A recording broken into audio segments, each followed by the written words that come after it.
네, 식사 맛있게 하셨어요? 우리가 지난 시간에 교리의 중요성에 대해서 우리가 살펴보았습니다. 어떤 분이 그러세요? 아니 교리가 그거 굳이 이렇게 배울 필요가 있는 것이 어,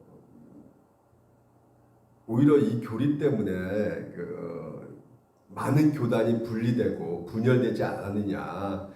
감리교, 뭐 성결교, 순복음교회, 장로교 이거 다 교리 때문에 이렇게 분열되고 분리된 거 아니냐. 그렇기 때문에 이 교리는 그렇게 중요하지 않고 우리가 얼마나 하나님 말씀 가운데 순종하면서 선행을 하는 것이 정말 신앙생활 가운데 가장 중요하다. 이렇게 말하신 분이 계셨어요. 그래서 제가 그것도 교리다 라고 말씀을 드렸죠. 그렇죠. 그것도 교리입니다. 여러분, 우리가 교리를 피할 수 있는 게 아니에요. 절대 피할 수가 없습니다. 예를 들어서요. 어떤 친구가 저보고 연목사 나 죽겠어. 나는 정말 인생 살고 싶지가 않아. 나 확 죽어버리고 싶어. 내 인생은 아무런 의미가 없어. 내가 살 소망도 없고 가치가 없는 인생이야. 난 쓰레기야. 이렇게 말했다고 합시다. 그러면 제가 어떻게 말을 해줘야 돼요?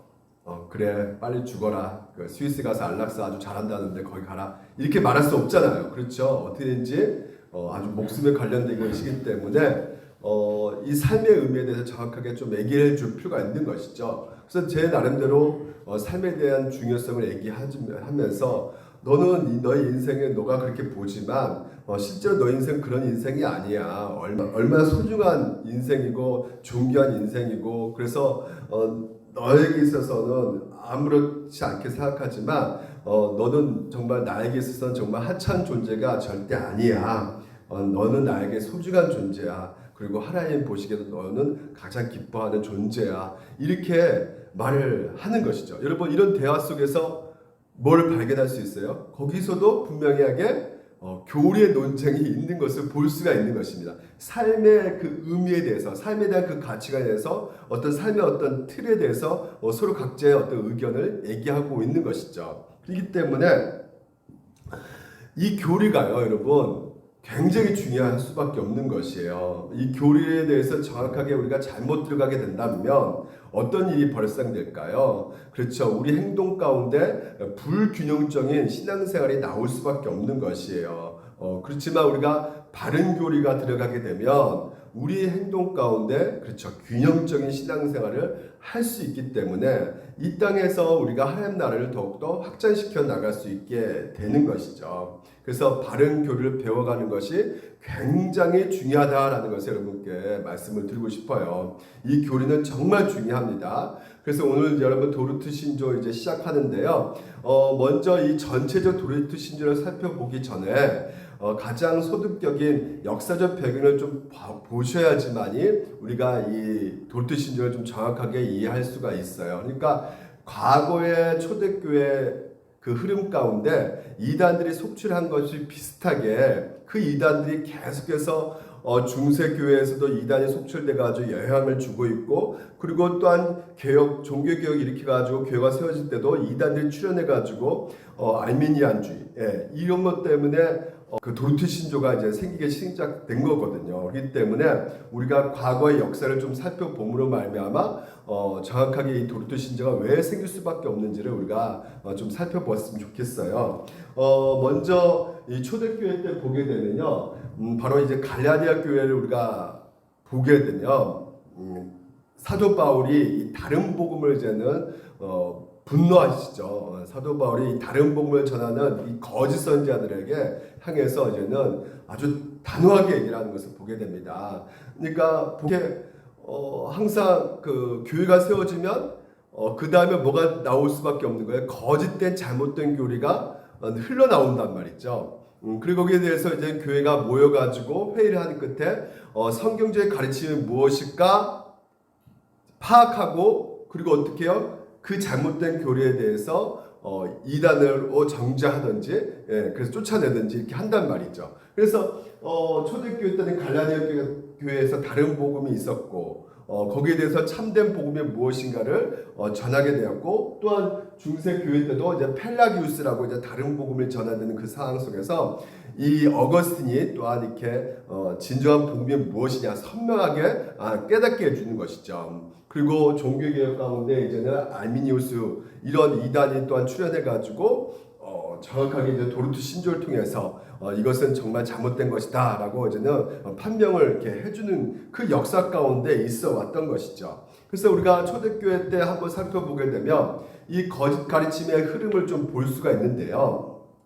먼저 보게 되면 다른 복음은 없나니 이렇게 되어 있어요. 다만 어떤 사람들이 너희를 교란하여, 어떤 사람이 누굴까요? 바로 거짓 선지자들이 출현했던 것이죠. 그래가지고 갈라디아 교회 성도들을 교란시켰다는 거예요. 이렇게 다시 말해서 혼란시키게 만들었다, 동요하게 만들었다는 거죠. 그것이 바로 뭐냐면 다른 복음 때문에 그렇게 된다는 것이에요. 그래서 이 다른 복음, 그러니까 여러 가지 복음이 있는 것이 아닙니다. 복음은 딱 한 가지밖에 없어요. 근데 다른 복음은 그럼 과연 무엇이냐?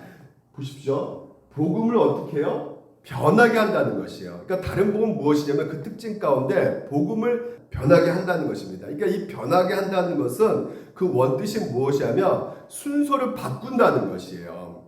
그러니까 제자리에 있는 그 순서가 있는데 이렇게 순서가 있잖아요. 정확하게 질서 있게 정연하게 그 순서에 그 자리에 두는 것인데 이것을 엉뚱하게 두게 만든다는 것이에요. 그래서 순서를 바꿔버리는 것입니다. 이게 바로 뭐냐면 다른 복음의 특징이란 말이죠. 그래서 도르트 신조가 나올 수밖에 없는 것이 바로 무엇이냐면 이 알미니안주의, 그리고 또한 펠라기우스주의, 그리고 이 다른 복음들이 순서를, 하나님이 주신 이 복음의 순서를 바꿔버렸단 말이에요. 그러니까 여러분 보십시오. 카톨릭도 그렇고요.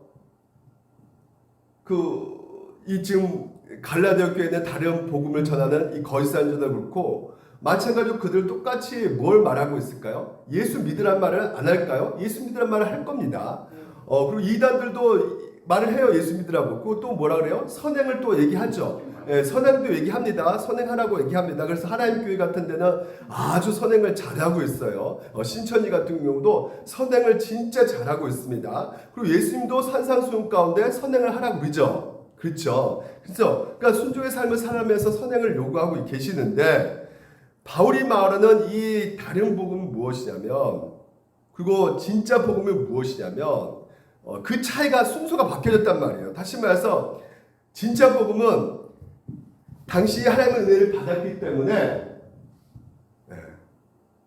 선한 삶을 살 수 있다는 것이 바로 진짜 복음이에요. 이게 순서입니다. 먼저 뭐가 오는 거예요? 하나님의 은혜가 오는 것이죠. 근데 다른 복음은 무엇입니까? 너가 선행을 했기 때문에 하나님의 은혜를 받는 것이다 라고 말하는 것이에요.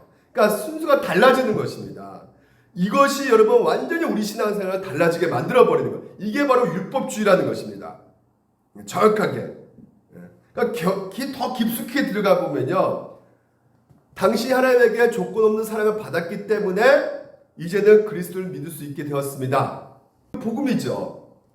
사랑을 받았기 때문에 우리가 예수님을 믿게 된 것이에요. 근데 한번 들어보세요. 당신은 예수를 믿었기 때문에 그리스도의 사랑을 받을 수 있습니다.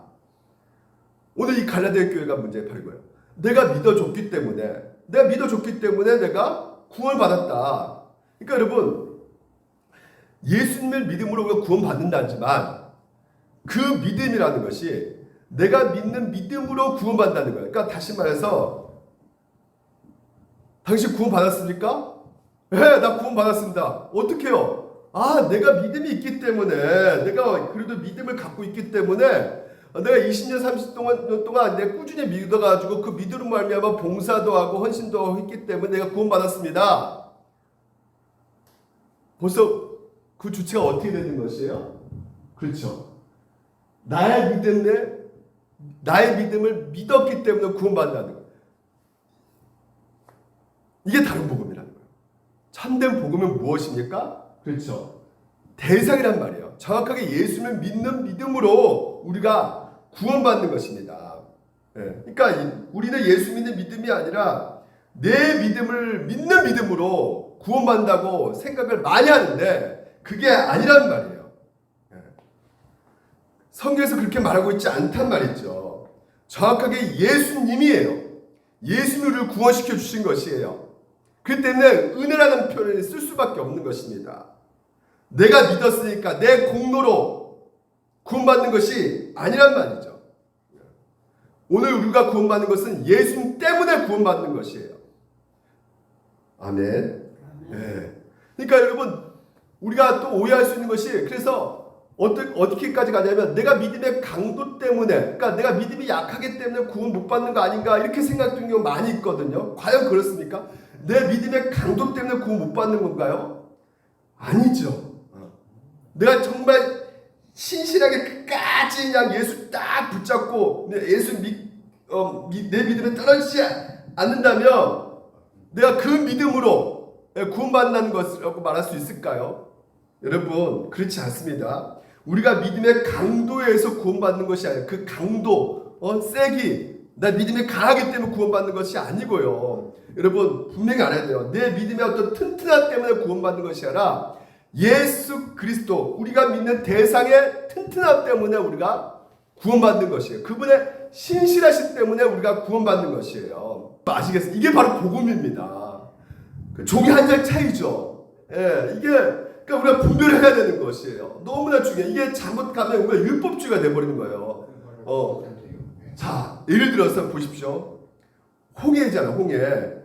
출애굽 백성들이 홍해를 건너가는데 이게 구원이잖아요. 홍해를 걷는 거잖아요. 근데 지금 이 홍해를 걷는 그 가운데 하나님의 은혜 가운데 이제 홍해가 갈려가지고 이제는 이 바다가 자유벽으로 딱 올라섰단 말이죠. 예. 그래서 애국 병사가 이제는 뒤에서 쫓아오고 있는 상황 속에서 어떤 사람들은 와, 야, 이 홍해가 갈랐다. 하나님의 위대한 일하심. 그래, 애국의 신들 중에 어떤 신도 이렇게 홍해를 가른 신도 없는데 우리 하나님은 위대하신 분이시다 하면서 막 그냥 박수치면서 그냥 흥겹게 기뻐하면서 아주 그냥 그 믿음이 강한처럼 이렇게 건너간 사람들이 있겠죠.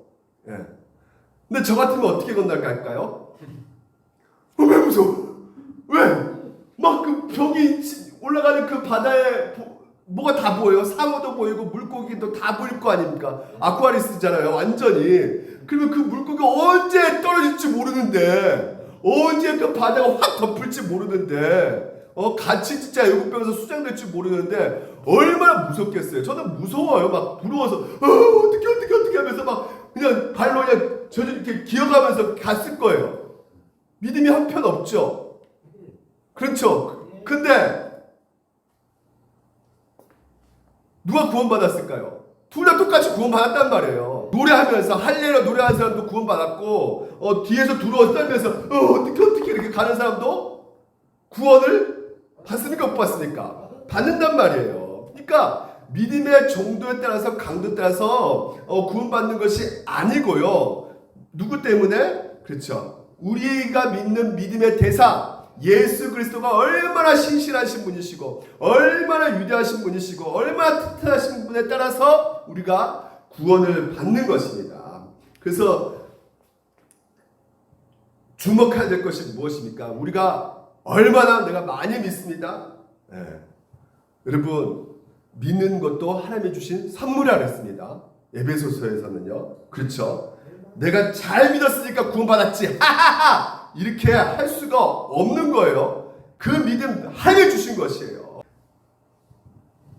내가 잘 믿냐에 따라서 구원이 결정되는 것이 아니고요. 네. 오히려 그렇게 되면 어떻게 됐을까요? 더 우리는 그렇죠. 우리가 살다 가면서 할 말씀에 순종할 수도 있지만 불순종하는 경우가 더 많잖아요. 불순종하게 되면 어떻게 됩니까? 내가 하나님 뜻대로 안 살게 되면 우리 마음 가운데 하나님의 사랑에 대한 확신이 점점점 사라져요. 그래서 이런 상태에서 안정적이지 못하는 것이죠. 그러니까 완전 순서가 이제 바뀌는 것이란 말이죠. 거짓 복음들이 순서를 바뀌면서 너의 행위 가운데 네가 그런 모습 가운데 네가 구원받는 자격이 있냐?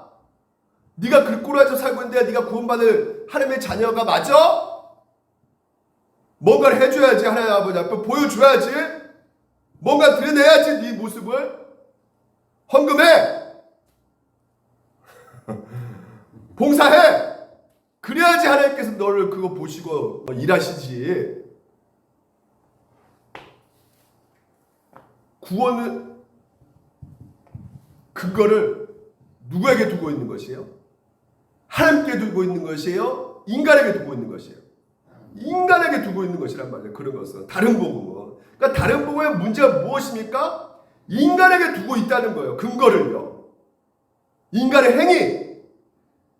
하지만 우리의 구원의 근거는 어디에 있다? 하나님께 있단 말이에요. 이것을 늘 여러분 기억하시고 이 복음을 날마다 들으셔야 됩니다. 뭐가 문제입니까?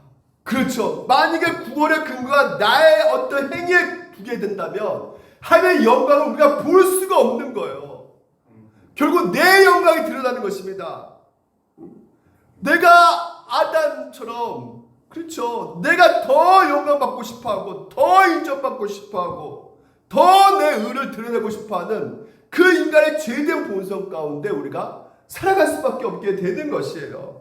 그래서 바울이 어느 정도까지 이 다른 복음에 대해서 말하고 있냐면, 우리나 혹은 하늘로부터 온 천사라도, 보십시오, 우리나예요. 우리나. 바로 바울까지 얘기하고 있어요. 바울이 내가 원래 너한테 전하는 복음 있잖아. 내가 전한 복음 바로 오직 예수 그리스도의 은혜로 구원받는다는 이 복음. 근데 내가 갑자기 생각이 많아져가지고 내가 이거 잘못 전한 것 같다. 너희들한테 내가 생각을 읽어보니까 이거 복음이 아니고 좀 뭔가 우리가 행위를 했다. 이렇게 바울이 말한다 할지라도 너희들 받아들이지 말아라. 이렇게 말하고 있어요. 심지어 천사가 와서, 그때 당시에마다 이 천사들이 애원하고 막 그런 풍토가 있었거든요. 막 천사들이 애원한다고 막. 그러니까 천사들이 애원해주고 있는 그 얼마나 그게 거룩하겠어요. 그 말씀이 참되겠어요. 근데 천사가 와서 너희들 예수 갖고는 안 되지. 우리 인간의 어떤 행위가 있어야 되고 그래야지 그걸 보고 하나님께서 움직이시지. 우리 구원은 그래도 우리 손에 달려 있어. 이렇게 말한다 할지라도 어떻게 해요? 받아들이지 말라는 것입니다. 왜요? 거기에는 뭐가 있기 때문에? 다른 복음을 전하면 뭐라고요? 저주란 말입니다. 저주예요. 저주. 이 저주는 미래에 예수님이 오셔서 받는 그 저주뿐만 아니라 오늘 이 땅에서도 뭐가 있는 거예요? 우리 이 땅의 삶에서부터 저주 아래 놓여져 있는 것이란 말이죠. 이 순서가 바뀌어버리면요, 암묵적으로 우리 안에 뭐가 생길 수밖에 없냐면 불안이 생길 수밖에 없는 거예요. 내 안에 두려움이 올 수밖에 없는 거예요. 그러니까 마음속 깊은 곳에서 하나님에 대해서 잘못 알고 있기 때문에 우리 안에 하나님의 왜곡되는 그 신학 가운데 자유와 기쁨과 평안을 우리가 누릴 수가 없는 거예요. 내 행위를 가지고 하나님 앞에 나가는데 얼마나 불안하겠습니까? 그 행위가 온전할 수 있겠습니까? 우리는 하나님께 드려질 것이 뭐밖에 없다? 죄밖에 없다. 죄밖에 드릴 게 없어요. 그 행위조차도 그 깊숙한 것에 내 의가 들어가 있단 말입니다. 그럼에도 불구하고 하나님께서 우리를 예수 그리스도를 보시고 우리를 의롭게 여겨주신다는 그 은혜 가운데 있는 것이죠. 모든 것이 하나님의 은혜입니다. 그 은혜를 알아야지만 우리가 하나님의 영광을 바라보고 그 영광 가운데 우리가 기쁨과 평강을 누릴 수가 있는 것이에요. 그래서 리차드 심스라는 분은 이렇게 말하고 있어요. 교인들 중에서 성화가 부족한 사람들 중에 상다수가 실제로는 칭의에 대해 바른 관점을 갖지 못한 외적 결과입니다. 그러니까 칭의를 제대로 모르면 올바르게 성화, 올바른 선한 행동을 할 수가 없다는 것이에요. 결국은 선한 행동 할지라도 거기에 뭐가 들어가 있는 거예요? 자기의 욕심, 자기의 인정 욕구, 자기의 일가 들여다 있기 때문에 바른 어떤 성화가 이루어질 수가 없다는 것이죠. 그래서 그리스도인이지만 하나님의 자기를 예수 안에서 사랑하고 용납하신다는 것을 더 이상 확신하지 못한 사람들은 그들이 현재 어떤 영적인 성취를 이뤄내느냐에 무관하게 무의식적으로 뭐하고 있다는 것이요? 불안하고 있다는 것이죠. 그렇죠. 예수님께서 나를 있는 그대로 사랑하시고 내가 의인을 위해서 예수님께서 십자가에 달려 죽으셨습니까? 아닙니다. 죄인을 위해서 십자가에 달려 죽으신 것이란 말이에요. 그러니까 죄인을 위해서 십자가에 달려 죽으신 그 예수님이 오늘도 나에게 있어서 가장 큰 소망이고 나에게 가장 가치 있는 분이시고 내 인생 가운데 가장 소중한 분이시잖아요. 그런데 오늘 그 예수님이 오늘 우리 가운데 확신하지 못할 때 우리 안에 찾아오는 것은 무엇입니까? 우리를 끝까지 사랑해 주시고 우리를 버리지 않으시고 우리와 함께 하신다는 것을 여러분 우리가 확신하지 못한다면 우리 안에 찾아오는 것은 뭐예요? 불안이란 말이에요. 불안. 두려워한단 말이에요. 그 상태가 뭡니까? 저주 안에 있는 것이에요. 그들의 불안이 교만으로 나타나며 자신의 오림에 대한 격렬한 방어적 주장 및 타인에 대한 방어적 비판으로 표출한다는 거예요. 다시 말해서 분노하게 된다는 것이죠. 그 방어적으로 자세가 바뀌어져 가지고 옳게 못 보는 거예요. 그래서 다른 문화나 집단을 싫어하게 되고 이를 통해서 억눌린 분노를 표출하게 된다는 것이에요. 그러니까 왜 그렇다고요? 왜 싫어할까요? 왜 다른 문화, 다른 사람들 받아들이기 힘들까요? 내 의를 의존하기 때문에 예수 그리스도의 의를 의존하는 것이 아니라 내 의를 의존하기 때문에 내가 더 많이 너희들보다 믿었기 때문에 내가 너희들보다 더 열심히 믿었기 때문에 내가 너희들보다 더 내가 헌금을 많이 했기 때문에 내가 너희들보다 더 큰 교회 내가 이렇게 다니고 있기 때문에 이런 자기의 어떤 의로 말미암아 어떻게 해요? 그 울타리를 점점 어떻게 합니까? 자기 자신을 높이 세운단 말입니다. 그러니까 다른 사람들 보여요? 안 보여요? 안 보이는 거죠. 그래서 철저히 어떻게 해요? 배척한단 말이죠. 내가 너보다 낫단 말이야. 차별할 수밖에 없는 것이죠. 그래서 선창식은 누가 참여할 수 있다? 그렇죠. 내가 굶주려 있는 거예요. 배고픈 거예요. 하나님의 의에, 하나님의 그 사랑에. 그래서 내가 이렇게 연약하고 내가 정말 이 죄 때문에 아파하고 그래서 내 힘으로 도무지 할 수 없는 그 연약한 이 상태를 가지고 있는 그래서 하나님 제가 이렇게 죄를 너무 많이 지었습니다. 하나님 아버지 앞에 나아갑니다. 나 죄 없어. 내가 얼마나 잘했는데 이번 주에 내가 죄도 안 짓고 내가 얼마나 그래도 깨끗하게 살았는데 도덕적으로 훌륭하게 그러니까 내가 성찬식 내가 받을 만한 자격이 있지. 나같이 의로운 사람이 마시지 누가 마시겠어. 여러분 이런 사람이 참여할 수가 없는 거야. 굶주려야 된단 말이죠. 배고파야 된단 말이에요. 예수 그리스도의 굶주려야 되는 거예요. 근데 우리는 자꾸만 뭘 굶주려 있어요? 자꾸만. 그러니까 인간이 이 하나님의 의를 우리가 예수 그리스도의 그 의를 바라보지 못할 때는요. 우리 안에 이 탐심이라는 것이 끊임없이 다른 것을 굶주려한다니까요. 하나님의 부합된 그 하나님의 뜻에 따라서 주시는 그 은혜를 우리가 찾지 못하면 거기에 우리의 만족을 못 누리면요. 우리는 다른 것에 굶주려가지고 명품에 굶주리든지 아니면 뭐 술에 굶주리든지 아니면 뭐 여러 가지 우리가 승진에 굶주리든지 여러 가지 다른 어떤 욕망 가운데 계속 굶주린 상태에서 살아갈 수밖에 없는 것이죠.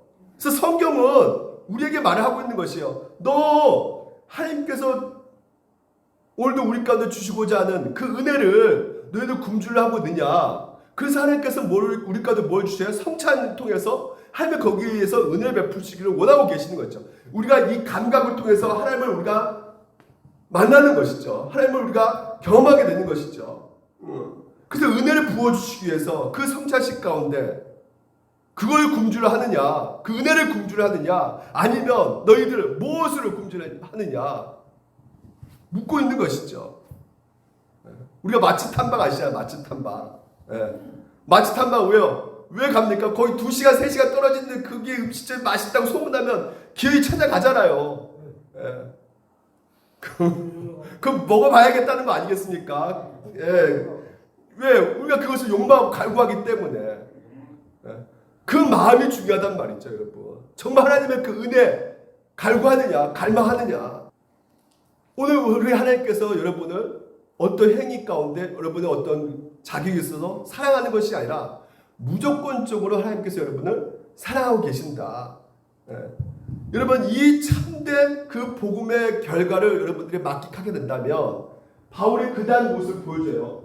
이제 내가 사람들에게 좋게 하랴, 하나님께 좋게 하랴. 그렇습니다. 다른 사람들에게 어떤 평가 신경 쓰지 않는다는 것이에요. 사람 눈치 보지 않겠다는 것이죠. 왜? 이미 하나님께 평가를 받았기 때문에. 무슨 평가 받았다고요? 너는 의롭다. 이 신칭이. 내가 뭐 의로운 행동을 해서요? 아니죠. 예수 그리스도께서 오늘도 우리 가운데 이루신 그 의로 말미암아 하나님께서 여러분을 이미 평가하셨단 말이에요. 그래서 그 어떤 평가에도 여러분이 휘둘리지 않을 수가 있는 것입니다. 이미 하나님께서 오늘 나에게 의롭다, 내 자녀다, 내 영광을 물려받는 기업물을 차다. 이렇게 하나님께서는 이미 우리 가운데 평가를 내리셨단 말이에요. 그래서 우리가 사람들한테 잘해준 이유가 뭡니까? 돌아올 게 있으니까 잘해주는 거 아니겠습니까? 내가 이렇게 하면 저 사람 나한테 이렇게 정도 해주겠지. 이제는 그럴 필요가 없단 말이에요.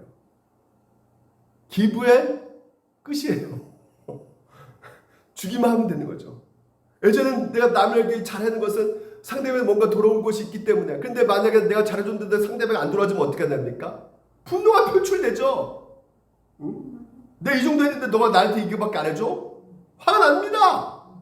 하지만 이제는 예수 그리스도 안에서 이미 하나님께서 인정받고 나를 의롭게 여겨주시고 내 하나님 자녀를 말씀하시고 이 모든 것을 내 것이 네 것이 되었고 그래서 모든 것을 소유했기 때문에 이제는 더 이상 그 어떤 것도 비교당하지 않고요.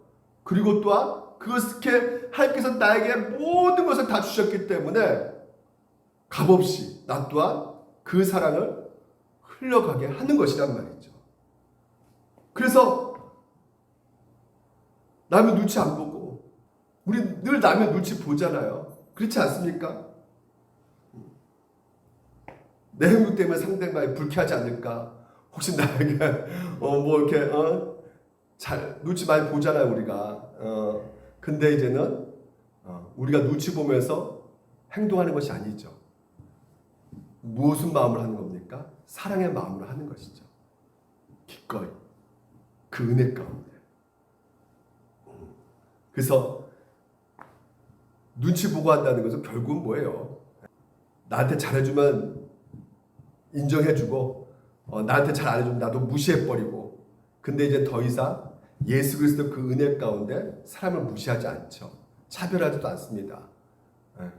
그 복음이 오늘도 우리를 이미 하나님께서 말씀하고 계시는 너는 내 기쁨이다 말씀하고 계시지 않습니까? 그러니까 저주가 있을지어다 두 번 반복하지만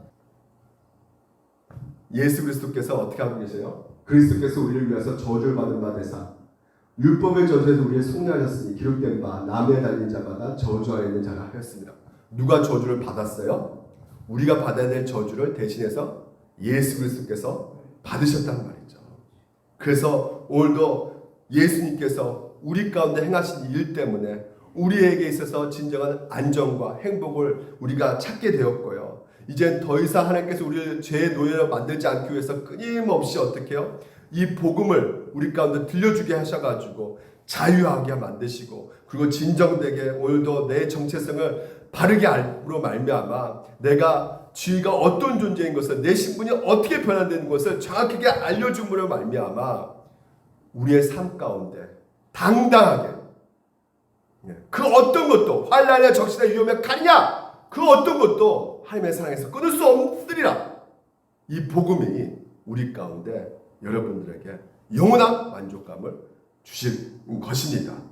이단에 한번 보십시오. 기쁨이 있을까요? 평강이 있을까요? 없습니다. 왜? 사람에게 주목하니까 교주의 노예가 되는 것이에요.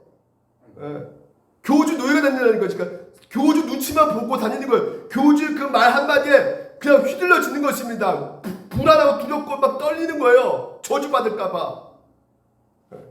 근데 이제는 너희들은 그 교주 아래 있지 않고 어떤 목사, 특별한 어떤 잘 나가는 목사 아래 있는 것도 아니고 예수 아래 있기 때문에 더 이상 눈치 볼 필요 없이 더 하나님이 주신 그 은혜 가운데 누려라.